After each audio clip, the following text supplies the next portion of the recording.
We've also got Mahesh Uppal on the phone line to help us make sense of this deal. Thanks, Mahesh, for joining us here at CNBC TV 18. Before I hand the floor to Siddharth, can I get an initial reaction from you on what you make of this announcement? It's something that's been in the works for some time. We've even seen brokerage firms write about this. Yes, it has been in the works for some time, and as Siddharth mentioned, there has been talk about the sharing of towers, etc., etc. And I think this is a good move for both the brothers. Clearly, Reliance Communications, the Anil Ambani part of the business, has struggled in recent times, and would certainly welcome the fact that its infrastructure, in this case fiber, but also towers likely, is going to be put to more effective and more efficient use, and also being able to generate a fair amount of revenue.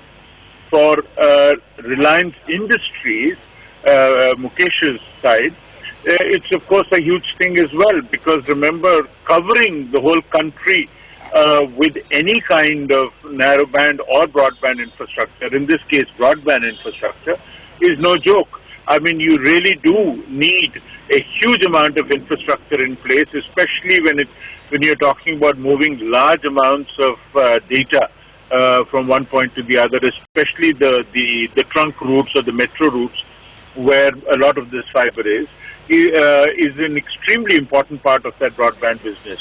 We often think of broadband at the sorry, 1 minute.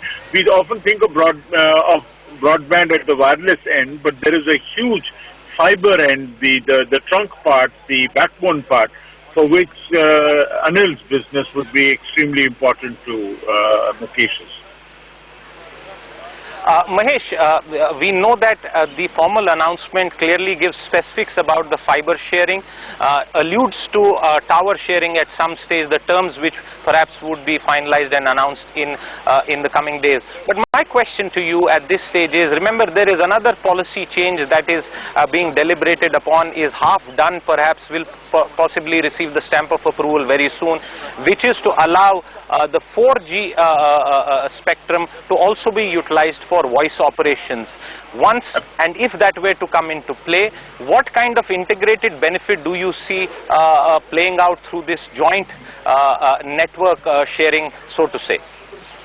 Yeah, I certainly, when you are able to also offer voice services, your capacity or your, if you like, your menu of services that you can offer increases.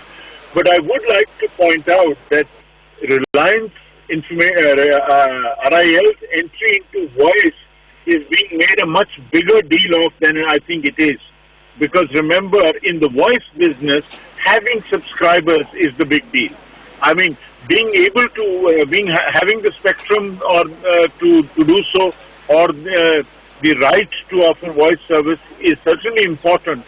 But the critical part is the acquisition of customers, which is not easy, which has taken years for incumbents to achieve. As you know, most of the new players, including the players like Uninor, players like MTS, are struggling big time. They've hardly got 2 to 3% of market share, and these are the better performing ones. So we should not overestimate the value of Reliance RIL offering voice on its 4G spectrum. That it is important as a functionality, but not important if you're thinking of it as a threat to 2G players at the moment. What happens in future, we don't know. Comment. Yeah. Very quick comment, Mahesh, on the possibilities for Reliance Communication customers being ported to the RIL 4G network. Is that a more likely event? Yes, I think if that happens, certainly then you kind of part answered my earlier question, which is that, yes, the real issue is subscribers. And if RCOM subscribers move to RIL, it's that much better. But may I also remind you that RCOM subscribers, because RCOM itself was a late entrant, are not the kind of subscribers who are large users of broadband. Remember, the cream of customers is with the incumbents such as Airtel, Vodafone, Idea. So RCOM's business is largely, as you know, the voice business, which, yes, will deliver the customers, But whether these are the customers that RIL's first target would be is a different point. Well, that's right, Mahesh. Lots of challenges and lots more deals possibly in the near future. Thank you very much for joining us. Nandara, it's back to you.